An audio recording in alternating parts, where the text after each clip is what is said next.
ਸਤਿ ਸ਼੍ਰੀ ਅਕਾਲ ਜੀ। ਪ੍ਰੋਗਰਾਮ ਖਬਰ ਤੇ ਨਜ਼ਰ ਰਜਿੰਦਰ ਵਾਲੀਆ ਸ਼ੋਅ ਦੇ ਵਿੱਚ ਤੁਹਾਡਾ ਸਵਾਗਤ। ਪਹਿਲੇ ਦਰਸ਼ਕੋ, ਠੰਡ ਸੱਚਮੁੱਚ ਹੀ ਕੜਾਕੇ ਦੀ ਪੈ ਰਹੀ ਹੈ। ਦੱਸਣ ਦੀ ਲੋੜ ਨਹੀਂ, ਤੁਸੀਂ ਵੀ ਦੋ ਹੱਥ ਹੋ ਰਹੇ ਇਸ ਠੰਡ ਨਾਲ। 16 ਜਨਵਰੀ ਤੱਕ ਇਹ ਕਿਹਾ ਗਿਆ ਹੈ ਕਿ ਇਸ ਤਰ੍ਹਾਂ ਹੀ ਸੀਤ ਲਹਿਰ ਚੱਲੂ, ਜੋ ਮੌਸਮ ਵਿਭਾਗ ਨੇ ਖਬਰ ਦਿੱਤੀ ਹੈ। ਲੇਕਿਨ ਇਸ ਖਬਰ ਦੇ ਵਿੱਚ ਕੱਲ ਜੋ ਕੁਝ ਹੋਇਆ ਸੁਪਰੀਮ ਕੋਰਟ ਦੇ ਵਿੱਚ, ਉੱਥੇ ਗਰਮਾ ਗਰਮ ਬਹਿਸ ਹੋਈ। ਸੁਪਰੀਮ ਕੋਰਟ ਦੀਆਂ ਕੁਝ ਗੱਲਾਂ ਜੇ ਆਪਾਂ ਦਸੀਏ ਕਿਸਾਨ ਮਸਲੇ ਨੂੰ ਲੈ ਕੇ, ਫਿਰ ਟਿੱਪਣੀ ਕਰੀਏ ਤਾਂ ਚੰਗੀ ਗੱਲ ਹੋਏਗੀ। ਪਹਿਲੀ ਗੱਲ ਤਾਂ ਸੁਪਰੀਮ ਕੋਰਟ ਨੇ ਸਭ ਤੋਂ ਇੰਪੋਰਟੈਂਟ ਗੱਲ ਕੱਲ ਜਿਹੜੀ ਕਹੀ, ਉਹ ਇਹ ਕਹੀ ਕਿ ਸਰਕਾਰ ਜਾਂ ਤਾਂ ਖੁਦ ਜਿਹੜੇ ਹੈ ਕਾਨੂੰਨਾਂ ਨੂੰ ਫੋਲਡ ਕਰ ਲਏ। ਤਿੰਨੇ ਜਿਹੜੇ ਖੇਤੀ ਕਾਨੂੰਨ ਨੇ ਜਿਨ੍ਹਾਂ ਦਾ ਵਿਰੋਧ ਹੋ ਰਿਹਾ ਹੈ, ਇਹਨਾਂ ਤੇ ਰੋਕ ਲਾ ਲੇ, ਜਾਂ ਅਸੀਂ ਜਿਹੜੀ ਹੈ ਕੋਰਟ ਵੱਲੋਂ ਰੋਕ ਲਾ ਦਾਂਗੇ। ਇਹਦੇ ਬਾਰੇ ਫੈਸਲਾ ਅੱਜ ਦੇਣਾ ਹੈ, ਲੇਕਿਨ ਸੰਕੇਤ ਸਪਸ਼ਟ ਕਰ ਦਿੱਤੇ ਨੇ ਸੁਪਰੀਮ ਕੋਰਟ ਨੇ ਕਿ ਜਾਂ ਤਾਂ ਸਰਕਾਰ ਖੁਦ ਲਾਵੇ, ਨਹੀਂ ਇਹਨਾਂ ਤੇ ਰੋਕ ਅਸੀਂ ਲਾਵਾਂਗੇ। ਜਦੋਂ ਇਹ ਕਿਹਾ ਗਿਆ ਕਿ ਸਾਡੀ ਗੱਲਬਾਤ ਚੱਲ ਰਹੀ ਹੈ, ਤਾਂ ਜਿਹੜੇ ਹੈ ਕੋਰਟ ਨੇ ਕਿਹਾ ਕਿ ਤੁਹਾਨੂੰ ਬਹੁਤ ਲੰਬਾ ਟਾਈਮ ਦਿੱਤਾ ਹੈ, ਪਰ ਤੁਸੀਂ ਮਸਲਾ ਸੁਲਝਾਉਣ ਦੇ ਵਿੱਚ ਅਸਫਲ ਰਹੇ। ਕੋਰਟ ਨੇ ਤਾਂ ਇੱਥੋਂ ਤੱਕ ਕਹਿਤਾ, ਸਾਨੂੰ ਤਾਂ ਇਹ ਨਹੀਂ ਸਮਝ ਆ ਰਹੀ ਤੁਸੀਂ ਮਸਲਾ ਉਲਝਾਉਣ ਵਾਲੇ ਹੋ ਜਾਂ ਮਸਲਾ ਸੁਲਝਾਉਣ ਵਾਲੇ ਹੋ। ਔਰ ਜਿਹੜੀ ਇੱਕ ਗੱਲ ਹੋਰ ਕੋਰਟ ਨੇ ਕਹੀ ਕਿ ਅਸੀਂ ਇੱਕ ਕਮੇਟੀ ਬਣਾ ਰਹੇ ਹਾਂ, ਸਾਬਕਾ ਚੀਫ ਜਸਟਿਸ ਸੁਪਰੀਮ ਕੋਰਟ ਦੇ, ਉਹਨਾਂ ਦੀ ਅਗਵਾਈ 'ਚ ਇੱਕ ਕਮੇਟੀ ਬਣਾਉਣ ਦਾ ਜਿਹੜਾ ਹੈ ਉਹਨਾਂ ਨੇ ਵੀ ਸੁਝਾਅ ਦਿੱਤਾ ਸੁਪਰੀਮ ਕੋਰਟ ਨੇ। ਇੱਕ ਗੱਲ ਜਦੋਂ ਉਹਨਾਂ ਨੂੰ ਸਰਕਾਰ ਦੇ ਵਕੀਲ ਨੇ ਕਹੀ ਕਿ ਜੀ ਇਹ ਜਿਹੜੇ ਉੱਥੇ ਬੈਠੇ ਨੇ ਪ੍ਰਦਰਸ਼ਨ ਤੇ ਧਰਨਾ ਦੇ ਰਹੇ ਨੇ ਔਰ ਇਹ 26 ਜਨਵਰੀ ਨੂੰ ਪਰੇਡ ਕਰਨਗੇ, ਇਹ ਸਾਰੀਆਂ ਗੱਲਾਂ ਦਾ ਜਵਾਬ ਜਿਹੜਾ ਸੁਪਰੀਮ ਕੋਰਟ ਨੇ ਦਿੱਤਾ ਕਿ ਸੱਤਿਆਗ੍ਰਹਿ ਜਿਹੜਾ ਹੁੰਦਾ ਨਾ, ਇਹ ਤੇ ਅਸੀਂ ਰੋਕ ਨਹੀਂ ਲਾਉਂਦੇ, ਇਹ ਸ਼ਾਂਤਮਈ ਤਰੀਕੇ ਨਾਲ ਪ੍ਰਦਰਸ਼ਨ ਕਰ ਰਹੇ ਨੇ। ਹਾਂ, ਅਸੀਂ ਇਹਨਾਂ ਦੇ ਰੋਕ ਨਹੀਂ ਲਾ ਸਕਦੇ, ਅਸੀਂ ਇਹਨਾਂ ਨੂੰ ਜਗ੍ਹਾ ਦੱਸ ਸਕਦੇ ਹਾਂ ਕਿ ਤੁਸੀਂ ਕਿੱਥੇ ਜਾ ਕੇ ਇਹ ਜਿਹੜਾ ਪ੍ਰਦਰਸ਼ਨ ਕਰਨਾ ਹੈ। ਮਤਲਬ ਉਹ ਸਰਕਾਰ ਨੂੰ ਇਹ ਕਹਿ ਰਹੇ ਸੀ ਤੁਸੀਂ ਰਾਮਲੀਲਾ ਗਰਾਊਂਡ ਦੇਣਾ ਤਾਂ ਦੇ ਦਿਓ, ਇਹ ਜਾ ਸਕਦੇ ਨੇ। ਤੇ ਨਾਲ ਕੋਰਟ ਨੇ ਇਹ ਵੀ ਕਿਹਾ ਕਿ ਜੇ ਖੂਨ ਖਰਾਬਾ ਹੁੰਦਾ ਹੈ ਤਾਂ ਜ਼ਿੰਮੇਵਾਰ ਕੌਣ ਹੈ। ਔਰ ਸਰਕਾਰ ਨੂੰ ਜਿਹੜਾ ਸਰਕਾਰ ਦਾ ਵਕੀਲ ਸੀ, ਉਹ ਵਾਰ-ਵਾਰ ਇਹ ਕਹਿ ਰਿਹਾ ਸੀ ਕਿ ਜੀ ਅਸੀਂ 15 ਜਨਵਰੀ ਨੂੰ ਗੱਲਬਾਤ ਕਰਨੀ ਹੈ। ਕੋਰਟ ਨੇ ਕਿਹਾ ਬਹੁਤ ਟਾਈਮ ਦਿੱਤਾ, ਤੁਸੀਂ ਇਹ ਮਸਲਾ ਨਹੀਂ ਸੁਲਝਾ ਰਹੇ, ਇਸ ਕਰਕੇ ਅਸੀਂ ਇਹ ਰੋਕ ਲਾਉਣੀ ਸਾਡੇ ਲਈ ਇਹ ਜ਼ਰੂਰੀ ਹੈ। ਤੇ ਨਾਲ ਇੱਕ ਗੱਲ ਹੋਰ ਵੀ ਉਹਨਾਂ ਨੇ ਕਹੀ ਕਿ 26 ਜਨਵਰੀ ਨੂੰ ਜਿਹੜਾ ਟਰੈਕਟਰ ਮਾਰਚ ਹੈ, ਉਹਨਾਂ ਨੇ ਕਿਤੇ ਵੀ ਨਹੀਂ ਕਿਹਾ ਕਿ ਅਸੀਂ ਰਾਜਪਥ ਤੇ ਜਾਵਾਂਗੇ। ਇਹ ਜਿਹੜਾ ਕਿਸਾਨਾਂ ਦੇ ਵਕੀਲ ਨੇ ਵੀ ਇਹੀ ਗੱਲ ਕਹੀ। ਤੋ ਇਸ ਨੂੰ ਦੇਖ ਕੇ ਇਹ ਕਹਿ ਸਕਦੇ ਹਾਂ ਜੇ ਸਿਰਫ ਦੋ ਲਫ਼ਜ਼ਾਂ 'ਚ ਇਹ ਸਾਰੀ ਕਾਰਵਾਈ ਸੁਪਰੀਮ ਕੋਰਟ ਦੀ ਨੂੰ ਬਿਆਨਣਾ ਹੋਵੇ ਤਾਂ ਇੰਨੀ ਗੱਲ ਕਹਿ ਸਕਦੇ ਆ ਕਿ ਕੱਲ ਸੁਪਰੀਮ ਕੋਰਟ ਨੇ ਤਕੜੀ ਝਾੜ ਪਾਈ ਜਿਹੜੀ ਕੇਂਦਰ ਨੂੰ, ਸਰਕਾਰ ਨੂੰ, ਵਕੀਲਾਂ ਰਾਹੀਂ ਕਿ ਤੁਸੀਂ ਕੀਤਾ ਕੁਛ ਨਹੀਂ, ਅਸੀਂ ਅੱਖਾਂ ਮੀਚ ਕੇ ਨਹੀਂ ਬੈਠ ਸਕਦੇ। ਇਹ ਜਿਹੜੇ ਕਾਨੂੰਨ ਨੇ ਇਹਨਾਂ ਦੇ ਖਿਲਾਫ ਲੋਕ ਉੱਠ ਰਹੇ ਨੇ। ਸਰਕਾਰ ਜਦੋਂ ਬਾਰ-ਬਾਰ ਇਹ ਕਹਿੰਦੀ ਸੀ ਕਿ ਇਹਨਾਂ ਦੇ ਹੱਕ 'ਚ ਵੀ ਨੇ, ਉਹ ਕਹਿੰਦੇ ਹੱਕ ਵਾਲੇ ਜਿਹੜੇ ਬੰਦੇ ਨੇ ਲਿਆਓ ਕਿੱਥੇ ਨੇ, ਪਰ ਅਸੀਂ ਇਹ ਦੇਖ ਰਹੇ ਹਾਂ ਕਿ ਵੱਡੀ ਗਿਣਤੀ 'ਚ ਕਿਸਾਨ ਬੈਠੇ ਨੇ ਔਰ ਔਰਤਾਂ, ਬਜ਼ੁਰਗ ਤੇ ਬੱਚੇ ਉੱਥੇ ਬੈਠੇ ਨੇ। ਹਾਲਾਂਕਿ ਉੱਥੇ ਧਰਨਾ ਜਿਹੜਾ ਹੈ ਉਹ ਉਹਨਾਂ ਦਾ ਜਾਰੀ ਹੈ, ਲੇਕਿਨ ਸੁਪਰੀਮ ਕੋਰਟ ਨੇ ਇਹ ਗੱਲ ਜ਼ਰੂਰ ਕਹੀ ਕਿ ਜਿਹੜੇ ਕਿਸਾਨਾਂ ਦੇ ਵਕੀਲ ਨੂੰ ਕਿ ਤੁਸੀਂ ਕਹੋ ਇਹ ਬੱਚੇ ਚਲੇ ਜਾਏ, ਠੰਡ 'ਚ ਇੱਥੇ ਬੈਠੇ ਨੇ, ਬਜ਼ੁਰਗਾਂ ਤੇ ਔਰਤਾਂ ਨੂੰ ਵੀ ਭੇਜ ਦਿਓ। ਅਗਲੀ ਗੱਲ ਇਹ ਵੀ ਕਹੀ ਸਰਕਾਰ ਨੂੰ ਕਿ ਤੁਸੀਂ ਤਾਂ ਬੁਨਿਆਦੀ ਸਹੂਲਤਾਂ ਵੀ ਨਹੀਂ ਦਿੱਤੀਆਂ, ਜਿਹੜਾ ਉਹਨਾਂ ਦਾ ਹੱਕ ਹੈ। ਉੱਥੇ ਨਾ ਤਾਂ ਤੁਹਾਡਾ ਕੋਈ ਪਾਣੀ ਦਾ ਇੰਤਜ਼ਾਮ ਹੈ, ਨਾ ਹੀ ਉੱਥੇ ਟਾਇਲਟ ਦਾ ਇੰਤਜ਼ਾਮ ਕੀਤਾ ਹੈ, ਨਾ ਹੀ ਤੁਸੀਂ ਕੋਈ ਉੱਥੇ ਮੈਡੀਕਲ ਸਹਾਇਤਾ ਦਿੱਤੀ ਹੈ। ਮਤਲਬ ਇਹ ਕਿ ਓਵਰਆਲ ਤਾਂ ਇਉਂ ਲੱਗਦਾ ਸੀ ਕਿ ਸੁਪਰੀਮ ਕੋਰਟ ਕਿਸਾਨਾਂ ਦੇ ਹੱਕ 'ਚ ਬੋਲ ਰਹੀ ਹੈ, ਇਹ ਗੱਲ ਸਮਝ ਆ ਰਹੀ ਸੀ। ਲੇਕਿਨ ਦੋ ਤਿੰਨ ਗੱਲਾਂ ਮੈਂ ਇੱਥੇ ਕਰਨੀਆਂ ਚਾਹੁੰਦਾ। ਕਿ ਜਦੋਂ ਸੁਪਰੀਮ ਕੋਰਟ ਇਹ ਕਹਿ ਰਹੀ ਹੈ, ਝਾੜ ਪਾ ਰਹੀ ਹੈ, ਸਭ ਕੁਝ ਉਹਦਾ ਮੰਨਿਆ ਜਾ ਸਕਦਾ ਹੈ। ਕਿਸਾਨਾਂ ਨੇ ਵੀ ਧੰਨਵਾਦ ਕੀਤਾ ਹੈ, ਲੇਕਿਨ ਮੈਨੂੰ ਹੈਰਾਨੀ ਹੋਈ, ਦੁੱਖ ਹੋਇਆ, ਸੁਪਰੀਮ ਕੋਰਟ ਨੇ ਕਿਤੇ ਵੀ ਇਹ ਗੱਲ ਕੱਲ ਨਹੀਂ ਕਹੀ ਕਿ ਤੁਸੀਂ ਸੰਵਿਧਾਨ ਦੀ ਉਲੰਘਣਾ ਕੀਤੀ ਹੈ ਜਦੋਂ ਇਹ ਕਾਨੂੰਨ ਬਣਾਏ ਨੇ। ਤੁਸੀਂ ਸੰਘੀ ਢਾਂਚੇ ਤੇ ਇੱਕ ਵੱਡਾ ਜਿਹੜੀ ਹੈ ਚੋਟ ਮਾਰੀ ਹੈ, ਇਸ ਪਾਸੇ ਨਹੀਂ ਸੁਪਰੀਮ ਕੋਰਟ ਗਈ। ਸੁਪਰੀਮ ਕੋਰਟ ਨੂੰ ਜਾਣਾ ਚਾਹੀਦਾ ਸੀ, ਕਹਿਣਾ ਚਾਹੀਦਾ ਸੀ ਕਿ ਸਰਕਾਰ ਨੇ ਇਸ ਨੂੰ ਬਣਾਉਣ ਲਈ, ਜਾਂ ਇਸ ਪਾਸੇ ਜੇ ਸੁਪਰੀਮ ਕੋਰਟ ਚਾਹੁੰਦੀ ਇਹ ਗੱਲ ਵੀ ਕਰ ਸਕਦੀ ਸੀ। ਰਾਜ ਸਭਾ 'ਚ ਕਿਵੇਂ ਬਿੱਲ ਪਾਸ ਹੋਏ, ਇਹ ਗੱਲ ਵੀ ਤਾਂ ਸੁਪਰੀਮ ਕੋਰਟ ਕਹਿ ਸਕਦੀ ਸੀ। ਸੁਪਰੀਮ ਕੋਰਟ ਇਹ ਕਹਿ ਸਕਦੀ ਸੀ ਕਿ ਕਿੰਨਿਆਂ ਸਟੇਕ ਹੋਲਡਰਸ ਨਾਲ ਜਦੋਂ ਕਾਨੂੰਨ ਬਣਾਏ ਕੇ ਗੱਲ ਕੀਤੀ। ਹਾਲਾਂਕਿ ਇੰਨੀ ਗੱਲ ਜ਼ਰੂਰ ਉੱਠੀ ਕਿ ਤੁਸੀਂ ਇਹਨਾਂ ਨਾਲ ਗੱਲ ਨਹੀਂ ਕੀਤੀ। ਸਰਕਾਰ ਨੇ ਕਿਹਾ ਕਿ ਅਸੀਂ ਜਿਹੜੀਆਂ ਪਹਿਲਾਂ ਗੱਲਾਂ ਹੋ ਰਹੀਆਂ ਸੀ ਉਹਨਾਂ ਨਾਲ ਅਸੀਂ ਗੱਲਬਾਤ ਲੰਬੀ ਚੱਲਦੀ ਸੀ ਉਦੋਂ ਕੀਤੀ। ਸੁਪਰੀਮ ਕੋਰਟ ਇਸੇ ਗੱਲ ਨੂੰ ਅੱਗੇ ਲਿਜਾ ਕੇ ਸਰਕਾਰ ਨੂੰ ਇਹ ਗੱਲ ਤੇ ਘੇਰ ਸਕਦੀ ਸੀ ਜੇ ਚਾਹੁੰਦੀ। ਤੇ ਅਗਲੀ ਗੱਲ, ਸੁਪਰੀਮ ਕੋਰਟ ਨੇ ਕਿਤੇ ਵੀ ਕਾਨੂੰਨਾਂ ਨੂੰ ਰੱਦ ਕਰਨ ਵੱਲ ਧਿਆਨ ਜਾਂ ਕਿਸਾਨਾਂ ਦੀ ਮੰਗ ਵੱਲ ਧਿਆਨ ਨਹੀਂ ਦਿੱਤਾ। ਸੁਪਰੀਮ ਕੋਰਟ ਨੇ ਸਿਰਫ ਇਹ ਕਿਹਾ ਕਿ ਇਹਨਾਂ ਨੂੰ ਹੋਲਡ ਕਰ ਲਈਏ ਤੇ ਉਸ ਤੋਂ ਬਾਅਦ ਕਮੇਟੀ ਬਣਾ ਦਈਏ। ਹੁਣ ਇਹ ਗੱਲ ਦੇਖਣ ਵਾਲੀ ਹੈ ਕਿ ਸੁਪਰੀਮ ਕੋਰਟ ਸਰਕਾਰ ਨੂੰ ਬਚਾਉਣਾ ਚਾਹੁੰਦੀ ਹੈ। ਸੁਪਰੀਮ ਕੋਰਟ ਦੇ ਕਾਨੂੰਨ ਦੇ ਉਹਲੇ ਕਮੇਟੀ ਦੇ ਪਿੱਛੇ ਸਰਕਾਰ ਬਚਣਾ ਚਾਹੁੰਦੀ ਹੈ। ਕਰਨਾ ਕੀ ਚਾਹੁੰਦੀ ਹੈ ਸਰਕਾਰ? ਝਾੜ ਪਾਈ, ਸਖਤੀ ਦਿਖਾਈ, ਸਭ ਕੁਝ ਠੀਕ ਹੈ। ਅਗਲੀ ਗੱਲ, ਅੱਜ ਆਰਡਰ ਪਾਸ ਕੀ ਹੁੰਦੇ ਨੇ ਇਹ ਤੇ ਪਤਾ ਲੱਗ ਜੂ। ਲੇਕਿਨ ਜਿਹੜੀ ਕੱਲ ਸੁਪਰੀਮ ਕੋਰਟ ਦੀਆਂ ਗੱਲਾਂ ਤੋਂ ਲੱਗਿਆ ਇਹ ਹੈ ਕਿ ਉਹ ਵੀ ਵਿੱਚ ਵਿਚਾਲਾ ਵਿਚੋਲਗੀ ਵਾਲਾ ਰਸਤਾ ਹੀ ਲੱਭ ਰਹੀ ਹੈ। ਉਹ ਵੀ ਕਿਸਾਨਾਂ ਦੇ ਕਾਨੂੰਨਾਂ ਨੂੰ ਰੱਦ ਕਰਾਉਣ ਦੇ ਮਾਮਲੇ ਦੇ ਵਿੱਚ ਜਿਵੇਂ ਕਾਨੂੰਨ ਬਣੇ ਨੇ ਉਹ ਇਸ਼ੂ ਜੇ ਉਠਾ ਲੈਂਦੀ, ਸ਼ਾਇਦ ਇਹ ਮਸਲਾ ਜਲਦੀ ਹੱਲ ਹੁੰਦਾ। ਹੁਣ ਇਹ ਕਹਿ ਰਹੇ ਨੇ ਕਿ ਕਮੇਟੀ ਬਣਾਵਾਂਗੇ ਤੇ ਕਿਸਾਨਾਂ ਨੇ ਕਹਿਤਾ ਕਿ ਅਸੀਂ ਕਮੇਟੀ ਨਹੀਂ, ਉਹਦੇ ਵਿੱਚ ਹਿੱਸਾ ਬਣਨਾ ਕਮੇਟੀ ਦਾ। ਕਿਸਾਨ ਹਿੱਸਾ ਨਹੀਂ ਬਣਨਗੇ, ਬਿਲਕੁਲ ਉਹਨਾਂ ਨੇ ਸਪਸ਼ਟ ਇਹ ਗੱਲ ਕਰਤੀ ਹੈ, ਕਿਉਂਕਿ ਉਹਨਾਂ ਨੂੰ ਲੱਗਦਾ ਹੈ ਕਿ ਕਮੇਟੀਆਂ ਜਿਹੜੀਆਂ ਬਣਦੀਆਂ ਨੇ ਨਾ, ਇਹ ਤਾਂ ਜਿਹੜਾ ਹੈ ਹਰ ਚੀਜ਼ ਨੂੰ ਲੰਬਾ ਪਾਉਣ ਲਈ, ਰੋਲਰ ਲਈ, ਜਾਂ ਸਮਝੋ ਰੋਲ ਘਚੋਲਾ ਪਾਉਣ ਲਈ ਬਣਦੀਆਂ ਨੇ। ਇਹ ਗੱਲ ਕਿਸਾਨ ਸਮਝ ਰਹੇ ਨੇ। ਮੈਂ ਸੁਣ ਰਿਹਾ ਸੀ ਲਗਭਗ ਸਾਰੇ, ਬਲਵੀਰ ਸਿੰਘ ਰਾਜੇਵਾਲ ਨੂੰ, ਡਾਕਟਰ ਦਰਸ਼ਨਪਾਲ ਨੂੰ, ਜੋਗਿੰਦਰ ਸਿੰਘ ਅਗਰਾਹਾਂ ਨੂੰ, ਉਹਨਾਂ ਨੇ ਗੱਲਬਾਤ ਕੀਤੀ ਆਪਣੇ ਵਕੀਲਾਂ ਨਾਲ ਔਰ ਉਹਨਾਂ ਨੇ ਸਪਸ਼ਟ ਕਰਤਾ ਕਿ ਸਾਨੂੰ ਲੱਗਦਾ ਹੈ ਕਿ ਸੁਪਰੀਮ ਕੋਰਟ ਸਰਕਾਰ ਨੂੰ ਬਚਾ ਰਹੀ ਹੈ ਕਮੇਟੀ ਦੇ ਹਵਾਲੇ ਨਾਲ, ਅਸੀਂ ਕਮੇਟੀ ਦੇ ਮਾਮਲੇ ਦੇ ਵਿੱਚ ਨਹੀਂ ਆਵਾਂਗੇ। ਇਹ ਗੱਲ ਕਿਸਾਨਾਂ ਨੇ ਜਿਹੜਾ ਇਹ ਗੱਲ ਸਪਸ਼ਟ ਕਰਤੀ ਹੈ। ਤੇ ਫਿਰ ਦੇਖਦੇ ਆ ਅਗਲੀ ਗੱਲ ਜਿਹੜੀ ਇਹ ਵੀ ਕਹੀ ਹੈ ਕਿਸਾਨਾਂ ਨੇ, ਇਹ ਵੀ ਅਹਿਮ ਹੈ ਕਿ ਆਮ ਲੋਕਾਂ ਦੇ ਮਨ 'ਚ ਇਹ ਸੀ ਵੀ ਜੇ ਹੋਲਡ ਹੋ ਜਾਂਦੇ ਨੇ, ਹੋਲਡ ਦਾ ਮਤਲਬ ਕੀ ਹੈ? ਹੋਲਡ ਦਾ ਮਤਲਬ ਰੱਦ ਨਹੀਂ, ਨਾਲੇ ਕਾਨੂੰਨਾਂ ਨੂੰ ਨਹੀਂ ਹੋਲਡ ਕਰ ਰਹੀ, ਕਾਨੂੰਨਾਂ ਨੂੰ ਲਾਗੂ ਕਰਨ ਤੇ ਜਿਹੜਾ ਵੀ ਉਹਨਾਂ ਚਿਰ ਕਾਨੂੰਨ ਅਮਲ 'ਚ ਨਹੀਂ ਆਉਣਗੇ, ਇਹ ਕਿਹਾ ਸੁਪਰੀਮ ਕੋਰਟ ਨੇ।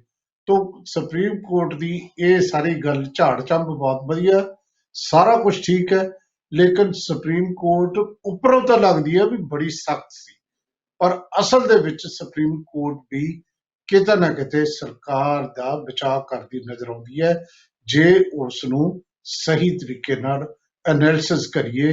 ਕਿਤੇ ਵੀ ਕਾਨੂੰਨਾਂ ਨੂੰ ਰੱਦ ਕਰਨ ਜਿਨੀ ਸੁਪਰੀਮ ਕੋਰਟ ਦਾ ਸਾਰਾ ਜ਼ੋਰ ਤਾਂ ਕਿਸਾਨਾਂ ਦੇ ਜਿਹੜੇ ਬਚਾਉਣ ਲਈ, ਕਿਸਾਨ ਉੱਥੇ ਬੈਠੇ ਨੇ, ਉਹਨਾਂ ਦੀ ਜ਼ਿੰਦਗੀਆਂ ਦਾ ਖਤਰਾ ਹੈ, ਉਹਨਾਂ ਇਹ ਵੀ ਕਿਸਮ ਦਾ ਕਿਸਾਨਾਂ ਨੂੰ ਬਚਾਉਣਾ ਹੀ ਹੈ, ਇਹ ਗੱਲ ਹੈ। ਪਰ ਹੁਣ ਇਹਦੇ ਵਿੱਚ ਅੱਜ ਜਿਹੜਾ ਆਰਡਰ ਆਉਣਾ ਉਹ ਦੇਖਣਾ। ਆਰਡਰ ਦੇ ਪਹਿਲਾਂ ਅੱਜ ਇੱਕ ਹੋਰ ਵੀ ਗੱਲ ਹੈ ਜੀ ਤੋਂ ਸਰਕਾਰ ਬਹੁਤ ਡਰ ਰਹੀ ਹੈ। ਸਰਕਾਰ ਡਰ ਰਹੀ ਹੈ ਕਿ ਜਿਹੜਾ 26 ਜਨਵਰੀ ਨੂੰ ਕਿਸਾਨ ਕੀ ਕਰਨਗੇ, ਜਿਹੜੇ ਲੱਖਾਂ ਦੀ ਗਿਣਤੀ 'ਚ ਕਿਸਾਨ ਇਕੱਠੇ ਹੋਣ ਦੀ ਤਿਆਰੀ ਕਰ ਰਹੇ ਨੇ, ਉਹਦੇ ਲਈ ਇੱਕ ਪਟੀਸ਼ਨ ਪਾਈ ਹੈ ਸਰਕਾਰ ਨੇ। ਹੋ ਸਕਦਾ ਅੱਜ ਉਹਦੀ ਵੀ ਸੁਣਵਾਈ ਹੋ ਜੇ, ਤੇ ਲੱਗਦਾ ਇਹ ਹੈ ਕਿ ਉਸ ਨੂੰ ਸਰਕਾਰ ਜਿਹੜੀ ਹੈ ਕੋਰਟ ਨਹੀਂ ਜ਼ਿਆਦਾ ਜਿਹੜਾ ਹੈ ਧਿਆਨ ਦੇਵੇਗੀ, ਕਿਉਂਕਿ ਆਲਰੇਡੀ ਇਹਨਾਂ ਨੇ ਕਿਹਾ ਹੈ ਕਿ ਕਿਸਾਨ ਜਿਹੜੇ ਗਣਤੰਤਰ ਦਿਵਸ ਨੂੰ ਜਿਹੜਾ ਉਹ ਸ਼ਾਇਦ ਡਿਸਟਰਬ ਨਾ ਕਰਨ। ਉਦੋਂ ਬਾਅਦ ਆਪਦਾ ਬਾਅਦ ਚ ਵੀ ਬਣਾਇਆ ਜਾ ਸਕਦਾ, ਜਾਂ ਦਿੱਲੀ ਦੀਆਂ ਸੜਕਾਂ ਤੇ ਬਣਾਇਆ ਜਾ ਸਕਦਾ। ਜ਼ਰੂਰੀ ਨਹੀਂ ਕਿ ਕਿਸਾਨ ਰਾਜਪਾਥ ਤੇ ਜਾਣ, ਇਸ ਕਿਸਮ ਦੀ ਗੱਲ ਹੋ ਸਕਦੀ ਹੈ। ਲੇਕਿਨ ਕਮੇਟੀ ਦੇ ਮਾਮਲੇ ਵਿੱਚ ਕਿਸਾਨ ਬਿਲਕੁਲ ਕਲੀਅਰ ਨੇ, ਔਰ ਕਿਸਾਨ ਐਜੀਟੇਸ਼ਨ ਜਿਹੜੀ ਹੈ ਉਹ ਜਾਰੀ ਰੱਖਣਗੇ, ਇਹ ਉਹਨਾਂ ਨੇ ਸਪਸ਼ਟ ਕਰਤਾ। ਕਿਸਾਨਾਂ ਨੂੰ ਇਸ ਗੱਲ ਦਾ ਸਪਸ਼ਟ ਪਤਾ ਹੈ ਕਿ ਇਸ ਤਰ੍ਹਾਂ ਦੀ ਐਜੀਟੇਸ਼ਨ, ਇਸ ਤਰ੍ਹਾਂ ਦਾ ਲੋਕ ਲਹਿਰ ਦੁਬਾਰਾ ਨਹੀਂ ਉਸਰਨੀ, ਇਸ ਕਰਕੇ ਉਹ ਇਹਦਾ ਲਾਹਾ ਲੈਣਗੇ ਔਰ ਉਹ ਸਰਕਾਰ ਦੀ ਚਾਲ ਦੇ ਵਿੱਚ ਜਾਂ ਸੁਪਰੀਮ ਕੋਰਟ ਦੇ ਇਸ ਜਿਹੜੀ ਕਮੇਟੀ ਵਾਲੀ ਚਾਲ ਦੇ ਵਿੱਚ ਨਹੀਂ ਆਉਣਗੇ। ਲੱਗ ਇਉਂ ਰਿਹਾ ਹੈ। ਇਹ ਸਾਰੇ ਹਾਲਾਤ ਦੇ ਵਿੱਚ 4 ਮੌਤਾਂ ਹੋਰ ਹੋਈਆਂ ਨੇ। ਮੈਂ 4 ਦੀ ਗੱਲ ਕਰ ਰਿਹਾ, ਪਰ ਜਦੋਂ ਮੈਂ ਅੱਜ ਸਵੇਰੇ ਦੇਖ ਰਿਹਾ ਸੀ ਉਦੋਂ ਸ਼ਾਇਦ 1-2 ਮੌਤਾਂ ਹੋਰ ਵੀ ਹੋਈਆਂ ਨੇ। 4 ਤਾਂ ਸਿੱਧੇ ਤੌਰ ਤੇ ਜਿਹੜੀਆਂ ਮੌਤਾਂ ਨੇ ਉਹ ਕਿਸਾਨ ਜਿਹੜੇ ਲਹਿਰ ਨਾਲ ਸੰਬੰਧਿਤ ਨੇ। ਇਹ ਪੂਰੀ ਖਬਰ ਕੌਣ ਕਿੱਥੋਂ ਸੀ, ਇਹ ਮੈਂ ਤੁਹਾਨੂੰ ਅਗਲੇ ਹਿੱਸੇ 'ਚ ਦੱਸਦਾ, ਕਿਉਂਕਿ ਹੁਣ ਬ੍ਰੇਕ ਦਾ ਟਾਈਮ ਹੋ ਗਿਆ। ਔਰ ਇਹ ਵੀ ਦੱਸਦਾ ਕਿ ਸੁਖਦੇਵ ਸਿੰਘ ਢੀਂਡਸਾ ਤੇ ਪ੍ਰਤਾਪ ਸਿੰਘ ਬਾਜਵਾ ਨੇ ਕਿਉਂ ਵਾਕਆਊਟ ਕੀਤਾ ਪਾਰਲੀਮੈਂਟਰੀ ਕਮੇਟੀ ਚੋਂ। ਤੇ 3 ਖਬਰਾਂ ਹਰਿਆਣੇ ਦੀਆਂ ਦੱਸੀਆਂ ਨੇ ਕਿ ਦੁਸ਼ਯੰਤ ਚੌਟਾਲਾ ਅਮਿਤ ਸ਼ਾਹ ਨੂੰ ਮਿਲ ਰਿਹਾ ਹੈ, ਆਜ਼ਾਦ ਵਿਧਾਇਕਾਂ ਨੂੰ ਕਿਉਂ ਮਨੋਹਰ ਲਾਲ ਖੱਟਰ ਮਿਲ ਰਹੇ ਨੇ, ਅਵੇ ਚੌਟਾਲਾ ਨੇ ਕੀ ਕੀਤਾ। ਬਹੁਤ ਸਾਰੀਆਂ ਖਬਰਾਂ ਨੇ, ਅਗਲੇ ਹਿੱਸੇ 'ਚ ਆਪਾਂ ਕਰਦੇ ਹਾਂ ਗੱਲ। ਹੁਣ ਲੈਣੇ ਇੱਕ ਬ੍ਰੇਕ।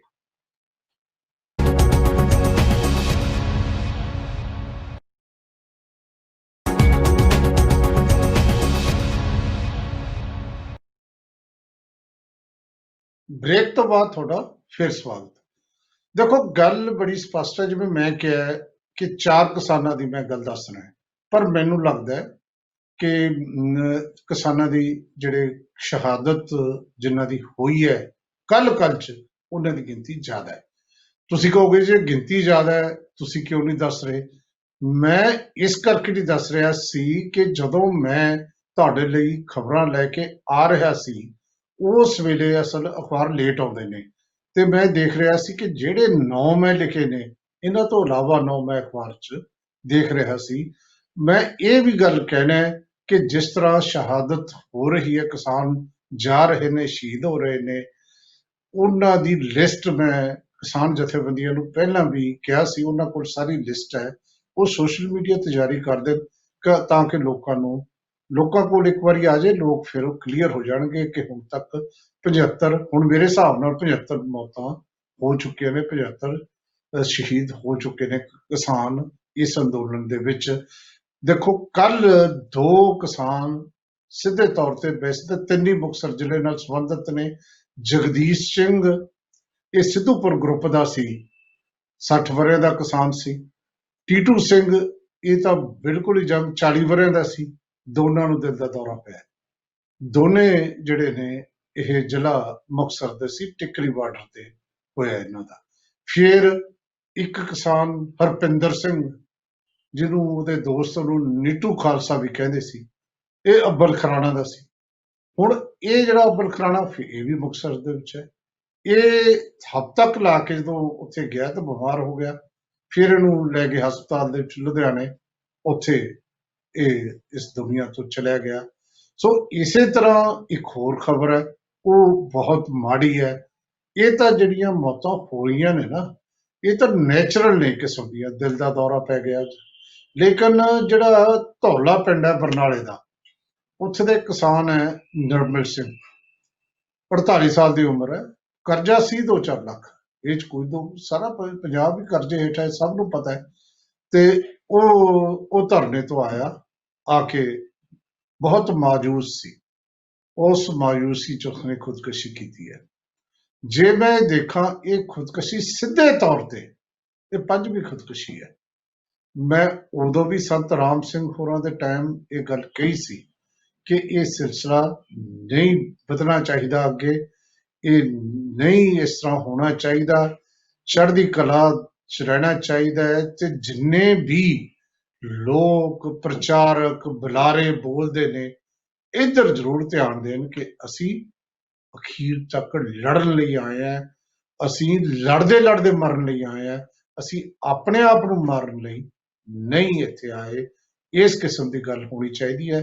ਮਾਯੂਸੀ ਆ ਜਾਂਦੀ ਹੈ, ਰੋਸ ਆ ਜਾਂਦਾ ਹੈ, ਗੁੱਸਾ ਆ ਜਾਂਦਾ ਹੈ, ਪਰ ਇਹਦਾ ਮਤਲਬ ਨਹੀਂ ਕਿ ਇੱਕ ਪਾਸੇ ਅਸੀਂ ਜਿਹੜਾ ਕਿਸਾਨ ਜਥੇਬੰਦੀਆਂ ਦਾ ਨਾਰਾ ਪੜ੍ਹਦੇ ਹਾਂ ਕਿ ਜ਼ਬਰ ਦਾ ਮੁਕਾਬਲਾ ਸਬਰ ਨਾਲ ਕਰਨਾ ਹੈ, ਇੱਕ ਪਾਸੇ 20 ਜਨਵਰੀ ਨੂੰ ਸ਼੍ਰੀ ਗੁਰੂ ਗੋਬਿੰਦ ਸਿੰਘ ਦਾ ਪ੍ਰਕਾਸ਼ ਪੁਰਬ ਮਨਾਇਆ ਜਾ ਰਿਹਾ ਹੈ ਸਾਰੇ ਬਾਰਡਰਾਂ ਤੇ ਉੱਥੇ ਫਿਰ ਗੁਰੂ ਗੋਬਿੰਦ ਸਿੰਘ ਵੱਲ ਧਿਆਨ ਕਰਕੇ ਜਦੋਂ ਕੋਈ ਬੰਦਾ ਦੇਖੂਗਾ ਤਾਂ ਖੁਦਕਸ਼ੀ ਵੱਲ ਸੋਚ ਵੀ ਨਹੀਂ ਸਕਦਾ। ਇਹ ਗੱਲ ਸਭ ਨੂੰ ਪਤਾ ਹੈ। ਤੋਂ ਇਹ ਸਾਰੀਆਂ ਗੱਲਾਂ ਵੱਲ ਧਿਆਨ ਦੇਣ ਦੀ ਲੋੜ ਹੈ। ਲੇਕਿਨ ਧੌਲਾ ਪਿੰਡ ਦਾ ਨਿਰਮਲ ਸਿੰਘ ਵੀ ਇੱਥੋਂ ਚਲਿਆ ਗਿਆ, ਇਹ ਬੜੇ ਦੁੱਖ ਦੀ ਗੱਲ ਹੈ। ਦੇਖੋ ਇਹ ਸਾਰੇ 'ਚ ਇੱਕ ਗੱਲ ਬੜੀ ਸਪਸ਼ਟ ਹੈ, ਮੈਂ ਜਿਵੇਂ ਸ਼ੁਰੂ 'ਚ ਕਿਹਾ ਕਿ ਕਿਸਾਨ ਚੜ੍ਹਦੀ ਕਲਾ 'ਚ ਨੇ। ਕਿਸਾਨ ਜਿਹੜੇ ਨੇ ਲਗਾਤਾਰ ਆਪਣੀ ਮੰਜ਼ਿਲ ਵੱਲ ਨੂੰ ਵੱਧ ਰਹੇ ਨੇ। ਸੁਪਰੀਮ ਕੋਰਟ ਕੀ ਕਰਦੀ ਹੈ, ਨਹੀਂ ਕਰਦੀ, ਕਿਵੇਂ ਕਰਦੀ ਹੈ, ਇਹ ਸਾਰੀਆਂ ਗੱਲਾਂ 'ਚ ਈਵਨ ਇਸ ਦੇ ਬਾਵਜੂਦ ਵੀ ਮੰਨ ਲਈਏ ਵੀ ਸੁਪਰੀਮ ਕੋਰਟ ਨੇ ਕਮੇਟੀ ਬਣਾਉਣ ਦਾ ਫੈਸਲਾ ਕਰ ਲਿਆ, ਮੰਨ ਲਈਏ ਵੀ ਸੁਪਰੀਮ ਕੋਰਟ ਜਿਹੜੀ ਹੈ ਉਸਨੇ ਕਾਨੂੰਨਾਂ ਨੂੰ ਰੱਦ ਕਰਨ ਬਾਰੇ ਕੋਈ ਗੱਲ ਨਹੀਂ ਕੀਤੀ, ਪਰ ਇਸ ਦੇ ਬਾਵਜੂਦ ਜਿਸ ਤਰੀਕੇ ਨਾਲ ਕੱਲ ਸਰਕਾਰ ਨੂੰ ਪਈ ਹੈ ਝਾੜ ਝੰਬ ਕੀਤੀ ਹੈ, ਇਹ ਵੀ ਇੱਕ ਨੈਤਿਕ ਜਿੱਤ ਹੈ ਜਿਹੜੀ ਹੈ ਕਿਸਾਨਾਂ ਦੀ। ਔਰ ਇਹ ਜਿਹੜੀ ਨੈਤਿਕ ਜਿੱਤ ਹੈ ਇਹਦੇ ਹਵਾਲੇ ਨਾਲ ਹੀ ਸਰਕਾਰ ਨੂੰ ਕਾਨੂੰਨ ਵਾਪਸ ਲੈਣੇ ਚਾਹੀਦੇ ਨੇ ਕਿ ਕੋਰਟ ਵੀ ਕਹਿ ਰਹੀ ਹੈ ਤੁਸੀਂ ਗਲਤ ਹੋ, ਕੋਰਟ ਵੀ ਕਹਿ ਰਹੀ ਹੈ। ਤੋਮਰ ਸਾਹਿਬ ਤੁਸੀਂ ਮੀਟਿੰਗਾਂ ਦਾ ਵੀ ਸਿਲਸਿਲਾ ਸ਼ੁਰੂ ਕੀਤਾ ਹੈ, ਜਦੋਂ ਤੁਹਾਡੇ ਵਕੀਲ ਨੇ ਕਿਹਾ ਉਹਨਾਂ ਨੇ ਸਪਸ਼ਟ ਕਰਤਾ ਕਿ ਤੁਸੀਂ ਕੁਝ ਨਹੀਂ ਕਰਨਾ, ਤੁਸੀਂ ਤਾਂ ਜਾਣਬੁੱਝ ਕੇ ਮਸਲਾ ਉਲਝਾ ਰਹੇ ਹੋ। ਨੈਤਿਕ ਜਿੱਤ ਹੋ ਰਹੀ ਹੈ ਲਗਾਤਾਰ ਕਿਸਾਨਾਂ ਦੀ, ਕੋਈ ਗੱਲ ਕੋਰਟ ਤੱਕ ਵੀ ਕਿਸਾਨਾਂ ਦੇ ਖਿਲਾਫ ਨਹੀਂ ਜਾਂਦੀ, ਚਾਹੇ ਧਰਨੇ ਦੀ ਹੋਵੇ ਚਾਹੇ ਕੋਈ ਹੋਰ ਹੋਵੇ। 26 ਜਨਵਰੀ ਦੇ ਟਰੈਕਟਰ ਮਾਰਚ ਦਾ ਵੀ ਤੁਸੀਂ ਦੇਖ ਲਿਓ, ਇਹਦੇ 'ਚ ਵੀ ਕੁਝ ਨਹੀਂ ਨਿਕਲਣਾ। ਅਗਲੀ ਗੱਲ ਕਰੀਏ, ਹੌਲੀ ਹੌਲੀ ਮੈਂ ਪਹਿਲਾਂ ਵੀ ਕਿਹਾ ਇਹ ਇਸ ਤਰ੍ਹਾਂ ਦਾ ਮੌਸਮ ਆ ਗਿਆ, ਇਸ ਤਰ੍ਹਾਂ ਦੀ ਲਹਿਰ ਆ ਗਈ ਕਿ ਕਿਸਾਨਾਂ ਨੇ ਪੋਲੀਟੀਕਲ ਪਾਰਟੀਆਂ ਨੂੰ ਇਰਰੈਲੇਵੈਂਟ ਕਰਤਾ, ਪ੍ਰਸੰਗਤਤਾ ਖਤਮ ਹੀ ਕਰਤੀ। ਕਿਸਮ ਦੀ ਏਜੰਡਾ ਕਿਸਾਨ ਦੇ ਰਹੇ ਨੇ ਪੋਲੀਟੀਕਲ ਪਾਰਟੀਆਂ ਨੂੰ, ਮਜਬੂਰੀ ਬਣ ਗਈ ਪੋਲੀਟੀਕਲ ਪਾਰਟੀਆਂ ਦੀ। ਹੁਣ ਤਾਂ ਕਈ ਥਾਵਾਂ ਤੇ ਭਾਰਤੀ ਜਨਤਾ ਪਾਰਟੀ ਦਾ ਜਿਹੜਾ ਛੱਲੜਾ ਕੇਡਰ ਹੈ ਉਹ ਵੀ ਇਹ ਸੋਚਣ ਲੱਗ ਗਿਆ ਵੀ ਗਲਤ ਕੀਤਾ ਸਰਕਾਰ ਨੇ। ਤੇ ਇਸੇ ਤਰ੍ਹਾਂ ਕੱਲ ਆ ਪਸ਼ੂਆਂ ਨੂੰ ਲੈ ਕੇ, ਡੰਗਰਾਂ ਨੂੰ ਲੈ ਕੇ ਇੱਕ ਮੀਟਿੰਗ ਸੀ, ਪਾਰਲੀਮੈਂਟਰੀ ਕਮੇਟੀ ਹੁੰਦੀਆਂ ਨੇ ਜਿਹੜੀਆਂ ਸਥਾਈ ਕਮੇਟੀ ਹੁੰਦੀਆਂ ਨੇ, ਉਹਦੀ ਮੀਟਿੰਗ ਸੀ। ਉਹਦੇ ਮੈਂਬਰ ਸੀ ਰਾਜ ਸਭਾ ਦੇ ਮੈਂਬਰ ਸੁਖਦੇਵ ਸਿੰਘ ਢੀਂਡਸਾ, ਪ੍ਰਤਾਪ ਸਿੰਘ ਬਾਜਵਾ ਪੰਜਾਬ ਵੱਲੋਂ, ਤੇ ਇੱਕ ਮੈਂਬਰ ਬੀਬੀ ਛੱਤੀਸਗੜ੍ਹ ਦੀ ਸੀ ਸ਼ਈਆ ਵਰਮਾ। ਇਹ ਸਭ ਨੇ ਕਿਹਾ ਕਿ ਤੁਸੀਂ ਇਹ ਗੱਲ ਆਪਾਂ ਪਸ਼ੂਆਂ ਦੀ ਬਾਅਦ 'ਚ ਕਰ ਲਾਂਗੇ, ਪਹਿਲਾਂ ਤਾਂ ਉਹਨਾਂ ਦੀ ਕਰੀਏ ਜਿਹੜੇ ਠੰਡੀਆਂ ਰਾਤਾਂ ਸੜਕਾਂ ਤੇ ਗੁਜ਼ਾਰ ਰਹੇ ਨੇ, ਜਿਹੜੇ ਬੱਚੇ ਉੱਥੇ ਬੈਠੇ ਨੇ, ਜਿਹੜੇ ਔਰਤਾਂ ਉੱਥੇ ਬੈਠੀਆਂ ਨੇ, ਉਹਨਾਂ ਦੀ ਗੱਲ ਕਰੀਏ। ਤਾਂ ਚੇਅਰਮੈਨ ਕਹਿੰਦਾ ਕਿ ਨਹੀਂ ਇਹ ਤਾਂ ਸਾਡੇ ਏਜੰਡੇ 'ਚ ਨਹੀਂ। ਇਹ ਹੈ ਮੈਂ ਕਹਿੰਦਾ ਨਾ ਜਿਹੜੀ ਸਰਕਾਰ ਸੰਵੇਦਨਹੀਨ ਹੈ। ਹੁਣ ਜੇ 75 ਮੌਤਾਂ ਹੋਈਆਂ ਨੇ, ਸਰਕਾਰ ਦੇ ਮੂੰਹੋਂ ਇੱਕ ਗੱਲ ਹੀ ਹਾਲ ਤੱਕ ਨਿਕਲੀ, ਸੁਪਰੀਮ ਕੋਰਟ ਕਹਿ ਰਹੀ ਹੈ ਸਰਕਾਰ ਨਹੀਂ ਕਹਿ ਰਹੀ। ਤਾਂ ਸੰਵੇਦਨਹੀਨਤਾ ਦੀ ਹੱਦ ਹੋ ਗਈ ਜਦੋਂ ਉਹਨੇ ਕਿਹਾ ਕਿ ਇਹ ਤਾਂ ਸਾਡੇ ਏਜੰਡੇ 'ਚ ਨਹੀਂ। ਢੀਂਡਸਾ ਸਾਹਿਬ ਕਹਿੰਦੇ ਏਜੰਡੇ ਦੀ ਗੱਲ ਹੈ, ਸਾਰੀ ਦੁਨੀਆ ਨੂੰ ਪਤਾ ਹੈ ਮੌਕਾ ਦਾ ਜਿਹੜਾ ਹੈ ਇਹ ਮੁੱਦਾ ਹੈ, ਕਿਸਾਨਾਂ ਨਾਲ ਸੰਬੰਧਿਤ ਅਸੀਂ। ਜੇ ਅਸੀਂ ਦੀ ਗੱਲ ਕਰਾਂਗੇ ਕੌਣ ਕਰੂਗਾ, ਕਦੋਂ ਕਰਾਂਗੇ ਜੇ ਅੱਜ ਨਹੀਂ ਕਰਾਂਗੇ? ਐਡਾ ਨੁਕਸਾਨ ਹੋ ਰਿਹਾ ਹੈ।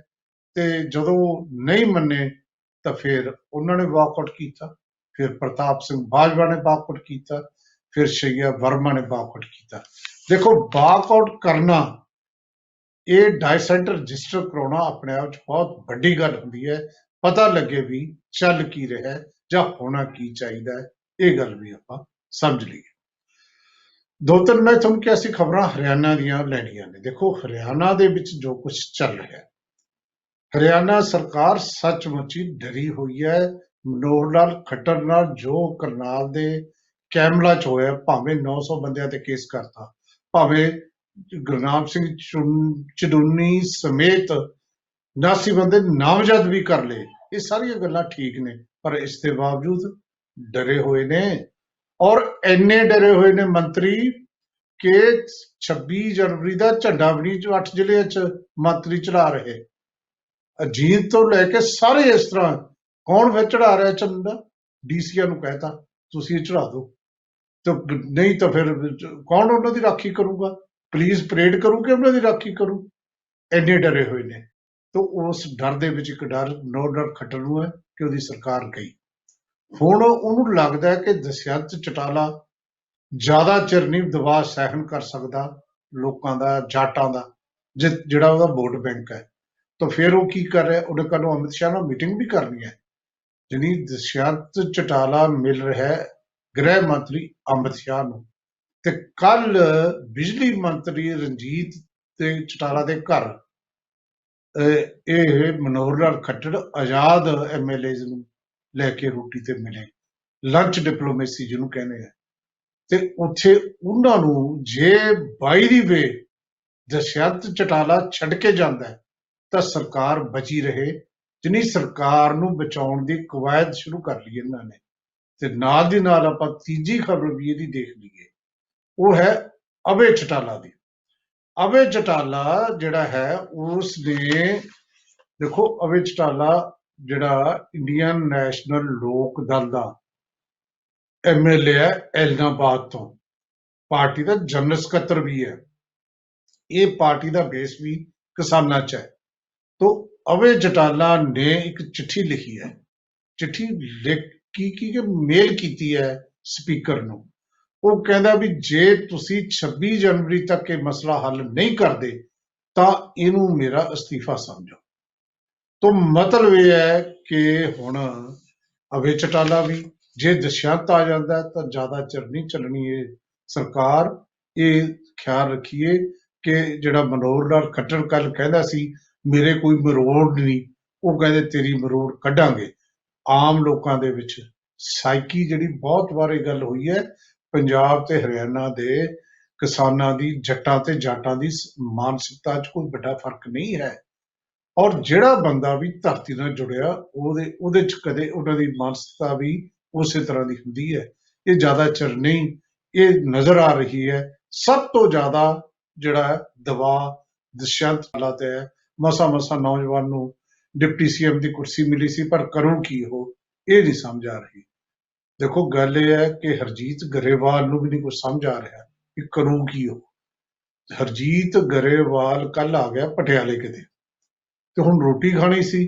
ਰੋਟੀ ਇੱਥੇ ਮੈਂ ਨਾਂ ਨਹੀਂ ਲੈਣਾ, ਇੱਕ ਵੱਡੀ ਦੁਕਾਨ ਹੈ ਇੱਥੇ, ਕਈ ਉਹਦੀਆਂ ਵੈਸੇ ਤਾਂ ਕਈ ਉਹਦੇ ਹੈਗੇ ਨੇ ਅਲੱਗ-ਅਲੱਗ ਬ੍ਰਾਂਚਾਂ। ਉਸ ਰੈਸਟੋਰੈਂਟ ਦੇ ਵਿੱਚੋਂ ਚਲਿਆ ਗਿਆ, ਲੋਕਾਂ ਨੂੰ ਲੱਗ ਗਿਆ ਪਤਾ, ਤੇ ਲੋਕ ਹੋ ਗਏ ਇਕੱਠੇ। ਤੇ ਜਦੋਂ ਲੱਗੀ ਨਾਅਰੇਬਾਜ਼ੀ ਹੋਣ, ਵੱਡੀ ਗਿਣਤੀ 'ਚ ਕਿਸਾਨ ਵੀ ਆ ਗਏ, ਪਿਛਲੇ ਦਰਵਾਜ਼ੇ ਦੇ ਵਿੱਚ ਦੀ ਕੱਢਿਆ। ਹਾਲਾਂਕਿ ਉਹ ਕਹਿੰਦਾ ਨਹੀਂ, ਲੋਕਾਂ ਨੂੰ ਭੁਲੇਖਾ ਪੈ ਗਿਆ, ਮੈਂ ਤਾਂ ਕਿਸੇ ਹੋਰ ਮਿੱਤਰ ਦੀ ਗੱਡੀ 'ਚ ਬੈਠ ਕੇ ਚਲਿਆ ਗਿਆ ਸੀ, ਪਿੱਛੋਂ ਮੇਰੀ ਜਿਪਸੀ ਦੇਖ ਕੇ ਨਾਅਰੇਬਾਜ਼ੀ ਹੋਈ, ਜਿਵੇਂ ਵਰਜੀ ਹੋਈ। ਲੇਕਿਨ ਪਤਾ ਤਾਂ ਇਹ ਲੱਗ ਗਿਆ ਨਾ ਕੀ ਹੋਣ ਵਾਲਾ ਤੁਹਾਡੇ ਨਾਲ। ਰੋਟੀ ਨਹੀਂ ਖਾਣ ਦੇਣੀ ਤੁਹਾਨੂੰ ਲੋਕਾਂ ਨੇ ਪਬਲਿਕ 'ਚ। ਇਸ ਕਿਸਮ ਦੇ ਹਾਲ ਬਣਦੇ ਨੇ। ਹਾਲਾਂਕਿ ਹਰਜੀਤ ਗਰੇਵਾਲ ਨੇ ਬਾਅਦ 'ਚ ਬਿਆਨ ਦਿੱਤਾ ਕਿ ਇਹ ਜਿਹੜੇ ਕਿਸਾਨ ਨੇ ਸੀ, ਮੈਂ ਕਹਿਣਾ ਕਿਸਾਨ ਨਾ ਵੀ ਹੋਣ ਇਹ ਤਾਂ ਹੋਰ ਵੀ ਮਾੜੀ ਗੱਲ ਹੈ। ਜੇ ਗਰੇਵਾਲ ਸਾਹਿਬ ਉਹ ਕਿਸਾਨ ਨਹੀਂ ਸੀ ਤਾਂ ਹੋਰ ਵੀ ਮਾੜੀ ਗੱਲ ਹੈ, ਤੁਹਾਨੂੰ ਤਾਂ ਆਮ ਲੋਕ ਪੈਣ ਲੱਗ ਗਏ ਜੇ ਆਪਾਂ ਮੰਨ ਲਈਏ। ਤਾਂ ਇਹ ਘਟਨਾ ਵਾਪਰੀ ਹੈ। ਇਹ ਹੀ ਡਰ ਜਿਹੜਾ ਹੈ ਹਰਿਆਣਾ ਦੇ ਲੋਕਾਂ ਨੂੰ ਹੈ। ਦੇਖੋ ਖਬਰਾਂ ਦਾ ਜਿਹੜਾ ਸਿਲਸਿਲਾ ਆਪਾਂ ਜਾਰੀ ਰੱਖਣਾ, ਔਰ ਹੁਣ ਬ੍ਰੇਕ ਦਾ ਹੋ ਗਿਆ ਟਾਈਮ। ਬ੍ਰੇਕ ਤੇ ਜਾਣ ਤੋਂ ਪਹਿਲਾਂ ਜਿਹੜੀਆਂ ਕੁਝ ਮੁੱਖ ਖਬਰਾਂ ਲੈਣੀਆਂ ਨੇ ਉਹ ਮੈਂ ਦੱਸ ਦਿੰਦਾ। ਮੋਦੀ ਸਾਹਿਬ ਨੇ ਕੱਲ ਮੁੱਖ ਮੰਤਰੀ ਨਾਲ ਮੀਟਿੰਗ ਕੀਤੀ, ਕਹਿੰਦੇ ਜਿਹੜੀਆਂ ਅਫਵਾਹਾਂ ਚੱਲ ਰਹੀਆਂ ਨੇ ਵੈਕਸੀਨ ਬਾਰੇ, ਇਹ ਤੇ ਨਾ ਕਰੋ ਵਿਸ਼ਵਾਸ। ਤੇ ਇੱਕ ਬੰਦੇ ਨੇ ਕਿਹਾ, ਮੈਂ ਦੱਸੂ ਤੁਹਾਨੂੰ ਅਗਲੇ ਹਿੱਸੇ 'ਚ, ਉਹ ਕਹਿੰਦਾ ਜੇ ਵਿਸ਼ਵਾਸ ਕਰਾਉਣਾ ਮੋਦੀ ਸਾਹਿਬ ਪਹਿਲੀ ਆਪ ਲਵਾਓ ਟੀਕਾ, ਫਿਰ ਲੋਕਾਂ ਨੂੰ ਵਿਸ਼ਵਾਸ ਹੋ। ਤੇ ਨਾਲ ਇਹ ਵੀ ਗੱਲ ਹੈ ਕਿ ਹੁਣ ਜਿਹੜਾ ਹੈ ਟਰੈਕਟਰ ਪਰੇਡ ਦੀ ਥਾਂ ਰਿਹਰਸਲ ਸ਼ੁਰੂ ਹੋ ਗਈ। ਕੱਲ ਜਲੰਧਰ 'ਚ ਕੀਤੀ ਹੈ ਅਕਾਲੀਆਂ ਨੇ, ਨੌਜਵਾਨਾਂ ਨੇ। ਤਾਂ ਇਸੇ ਤਰੀਕੇ ਨਾਲ ਪੈਟਰੋਲ ਹੋਰ ਮਹਿੰਗਾ ਕਰਤਾ, ਪਹਿਲਾਂ ਕੇਂਦਰ ਸਰਕਾਰ ਕਰਦੀ ਸੀ, ਹੁਣ ਕੈਪਟਨ ਸਰਕਾਰ ਨੇ ਕਰਤਾ। ਔਰ ਇਸ ਤਰ੍ਹਾਂ ਪ੍ਰਾਪਰਟੀ ਖਰੀਦਣਾ ਵੇਚਣਾ ਇਹ ਵੀ ਜਿਹੜਾ ਹੈ ਉਹ ਕਰਤਾ ਮਹਿੰਗਾ। ਸੋਮਨਾਥ ਹੈ ਇੱਕ, ਸੋਮਨਾਥ ਭਾਰਤੀ, ਉਹਦੇ ਮੂੰਹ ਕਾਲਾ ਕਰਤਾ। ਕਿੱਥੇ ਕੀਤਾ, ਕਿਉਂ ਕੀਤਾ, ਇਹ ਵੀ ਦੱਸਦੇ ਆ ਆਪਾਂ ਅਗਲੇ ਹਿੱਸੇ ਦੇ ਵਿੱਚ ਕਿ ਟੈਂਕੀ ਤੇ ਜਿਹੜੇ ਬੈਠੇ ਨੇ, ਜਿਹੜਾ ਪਟਿਆਲੇ ਬੇਰੁਜ਼ਗਾਰ ਅਧਿਆਪਕ, ਉਹਨਾਂ ਦੀ ਹਾਲਤ ਖਰਾਬ ਹੋ ਰਹੀ ਹੈ ਇੰਨੀ ਠੰਡ ਦੇ ਵਿੱਚ। ਬਹੁਤ ਸਾਰੀਆਂ ਖਬਰਾਂ ਨੇ, ਲੈਣੇ ਅਗਲੇ ਹਿੱਸੇ ਦੇ ਵਿੱਚ। ਹੁਣ ਲੈਣੇ ਬ੍ਰੇਕ, ਬ੍ਰੇਕ ਦੇ ਜਾਣ ਤੋਂ ਪਹਿਲਾਂ ਇੰਡੀਆ ਦੇ ਦਰਸ਼ਕਾਂ ਨੂੰ ਯਾਦ ਕਰਾਣਾ 9:40 ਤੇ ਆਊਗਾ ਅਗਲਾ ਹਿੱਸਾ ਔਰ ਨਾਰਥ ਅਮਰੀਕਾ ਦੇ ਦਰਸ਼ਕ ਹੁਣੇ ਜੁੜੇ ਰਹਿਣ। YouTube ਤੇ Facebook ਤੇ ਤੁਸੀਂ ਸਾਡੇ ਨਾਲ ਜੁੜੇ ਰਹਿ ਸਕਦੇ ਹੋ। ਲੈਣੇ ਇੱਕ ਬ੍ਰੇਕ।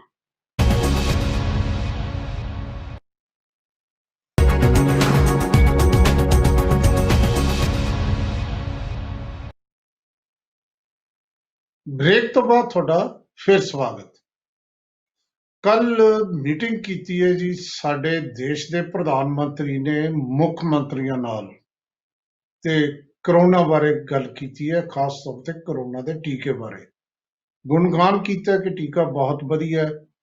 30 ਕਰੋੜ ਵਿਅਕਤੀਆਂ ਨੂੰ ਟੀਕਾ ਲੱਗਣਾ ਹੈ ਔਰ ਬਣਨਾ ਸ਼ੁਰੂ ਹੋ ਗਿਆ। 216 ਰੁਪਏ ਦਾ ਇੱਕ ਟੀਕਾ ਪਊ, ਇੱਕ ਡੋਜ਼ ਪਊ। ਇਹ ਜਿਹੀਆਂ ਗੱਲਾਂ ਕਰਕੇ ਉਹਨਾਂ ਨੇ ਇਹ ਕਿਹਾ ਕਿ ਜਿਹੜੇ ਅਫਵਾਹਾਂ ਫੈਲਾ ਰਹੇ ਨੇ ਇਹਨਾਂ ਤੇ ਵਿਸ਼ਵਾਸ ਨਾ ਕਰੋ, ਇਹ ਸਾਡਾ ਟੀਕਾ ਬਹੁਤ ਵਧੀਆ ਹੈ। ਔਰ ਮੁੱਖ ਮੰਤਰੀ ਨੇ ਕਿਹਾ ਤੁਸੀਂ ਲੋਕਾਂ ਦੇ ਖਾਸੇ ਕਰੋ ਦੂਰ। ਹੁਣ ਖਾਸੇ ਦੂਰ ਕਰਨ ਲਈ ਮਹਾਰਾਸ਼ਟਰ ਸਰਕਾਰ ਦਾ ਇੱਕ ਮੰਤਰੀ ਨਵਾਬ ਮਲਿਕ ਉਹ ਉੱਠਿਆ, ਉਹਨੇ ਇੱਕ ਵੀਡੀਓ ਸੁਨੇਹਾ ਜਾਰੀ ਕੀਤਾ ਮੋਦੀ ਸਾਹਿਬ ਦੇ ਨਾਲ। ਮੋਦੀ ਸਾਹਿਬ ਨੂੰ ਕਹਿਣ ਲੱਗਾ ਕਿ ਤੁਸੀਂ ਸਾਨੂੰ ਕਹਿ ਰਹੇ ਹੋ ਕਿ ਵਿਸ਼ਵਾਸ ਕਰੋ, ਸਾਨੂੰ ਵਿਸ਼ਵਾਸ ਆਜੂ, ਤੁਸੀਂ ਆਪ ਪਹਿਲਾ ਟੀਕਾ ਲਵਾਓ, ਇਹ ਕਿਹਾ।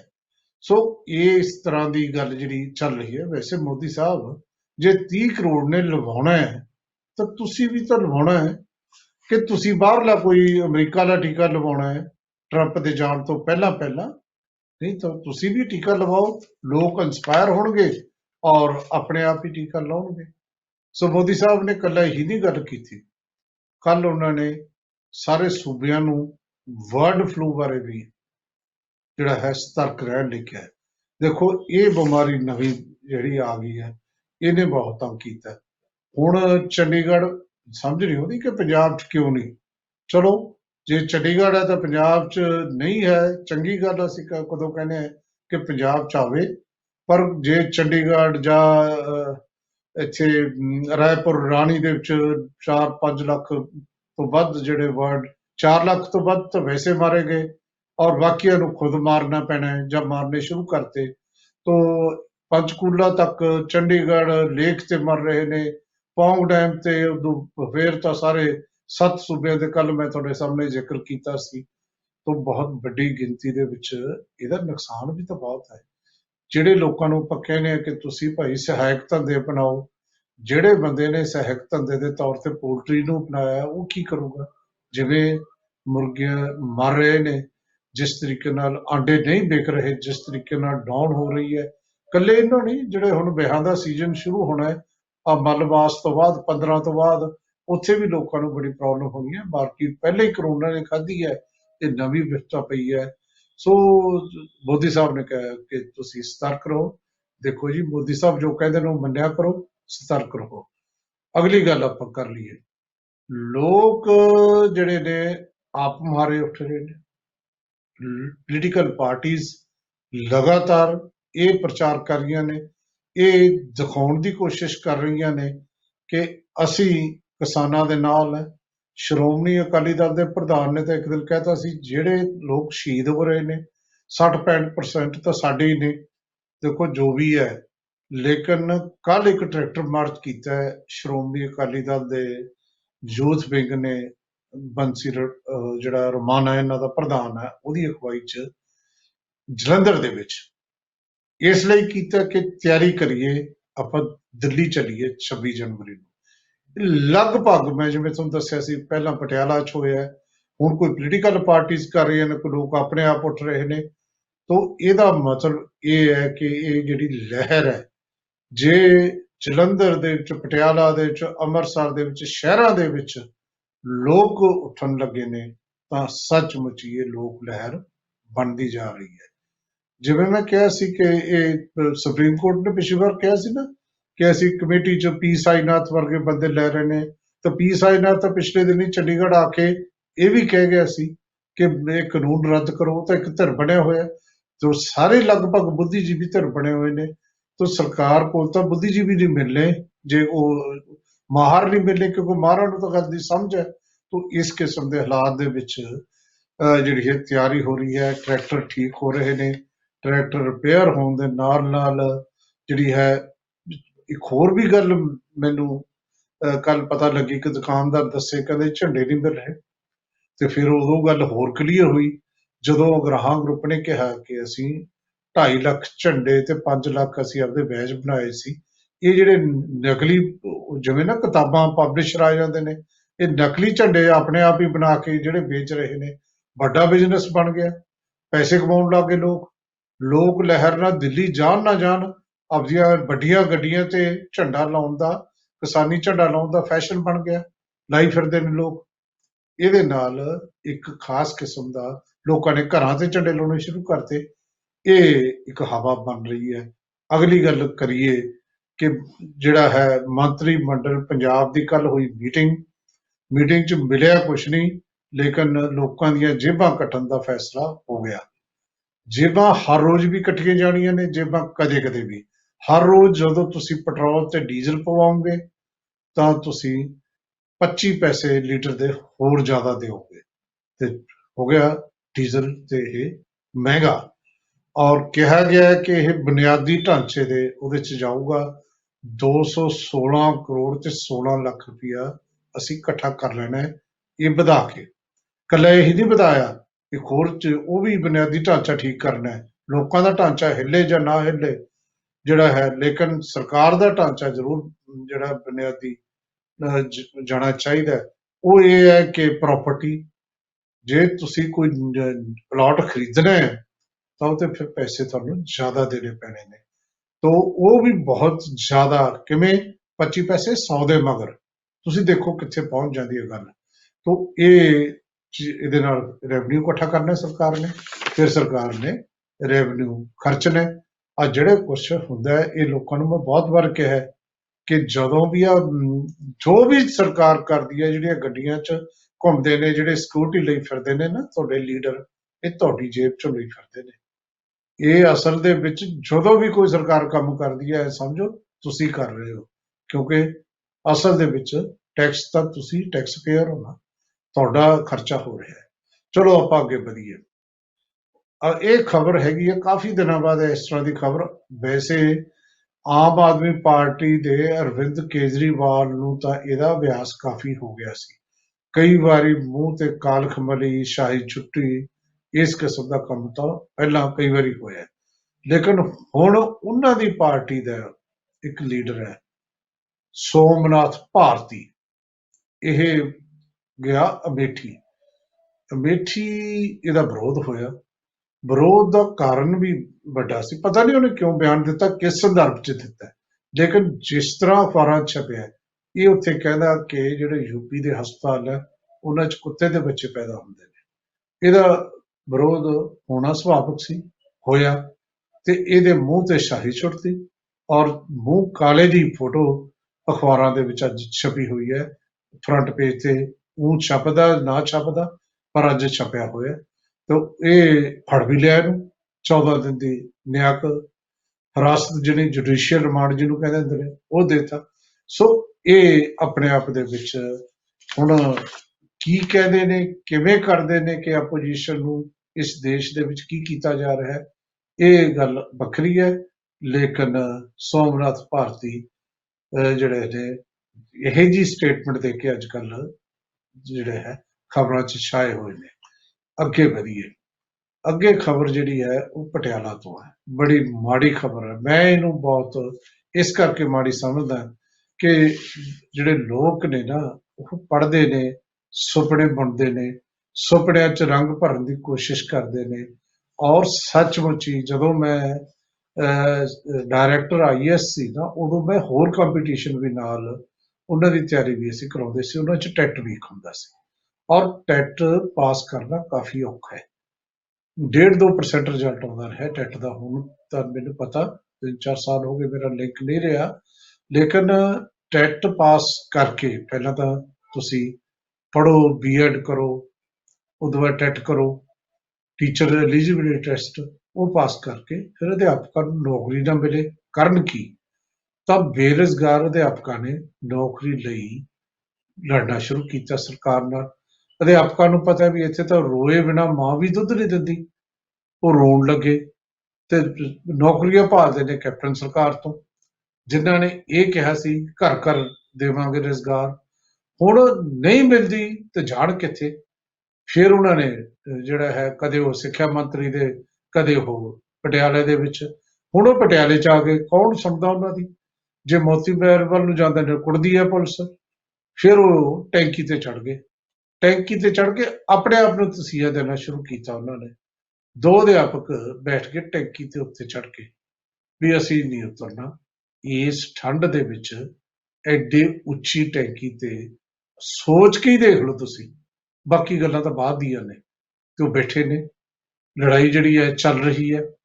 ਹੁਣ ਇਹ ਨਾ ਤਾਂ ਚੰਗੀ ਖੁਰਾਕ, ਜੇ ਨਾ ਹੀ ਮਤਲਬ ਇਹਨਾਂ ਦਿਨਾਂ 'ਚ ਲਗਾਤਾਰ ਇਸ ਕਿਸਮ ਦੀ ਲੜਾਈ, ਔਰ ਠੰਡ ਦੇ ਵਿੱਚ ਉਹ ਅਧਿਆਪਕਾਂ ਦਾ ਹਾਲ ਹੋ ਗਿਆ ਬੁਰਾ।